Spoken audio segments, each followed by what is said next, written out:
Hey, what's up guys, it's Roy here. So one of the most popular questions that I get when it comes to Pitaka cases is how to take the darn thing off. So in this video, that's exactly what I'm going to show you how to do. I mean, literally in the last week or so, I've gotten at least maybe 6-7 comments asking, I got it on, it's stuck, how in the hell do you take it off?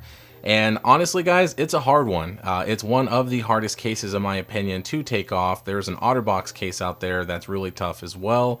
But once you get the hang of it, it becomes second nature for you. So let's go ahead and show you how to install this. So very simple. With this particular Pitaka case, you can see that everything's pretty much exposed. It's very thin, and there's no right or wrong way how to install it since the buttons are exposed. A lot of times I like to go button first, but it really doesn't matter in this case. But then as you see, we got all the buttons exposed, we got the top exposed, the buttons on this side exposed, and even our ports and everything down at the bottom exposed. And then we got the case installed. And the Aramid Fiber, fusion weaving case here with the 14 Pro is actually a really great case.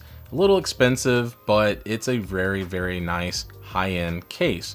But how in the hell do you take it off? Over the years, I usually like to start at the bottom when I'm taking phone cases off, but you cannot do that with this case. You can lift up like one of the bottoms, like if I did it like right here, which I mean, honestly, I can't even lift it up. It's like glued on there almost.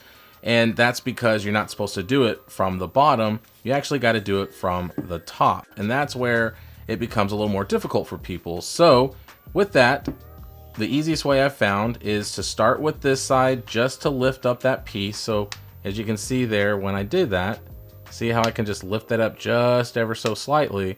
Well, that's important because that's going to be very helpful in this process, because now you got to start on this side and you got to lift this part up, but also push against your camera lenses. And when you do so, it makes it a heck of a lot easier. So now you got both ends lifted, and then I can just literally pull it apart. So I'm going to do that one more time for you to show you. So make sure it's all the way on. This case can be easy sometimes to accidentally not push it all the way down. So let's do that again. So step one, lift that edge up just ever so slightly like I just did there, as you can see. So that's easy, step one. Step two, doing the same thing but pushing against your camera lenses. And now I got both of them up. And as you can see, now the case is free. And there we go. So is it finicky? Absolutely. Should it be easier? Absolutely. But it isn't. So if you do have the Pitaka case, hopefully this video helps you, and that applies to any case. So if you have an S23 or an older iPhone, whatever it is, this is exactly how you want to do it. So hit that like button if you liked the video. If you loved it, please subscribe. I really appreciate that. So be safe, God bless, and we'll see you on the next one.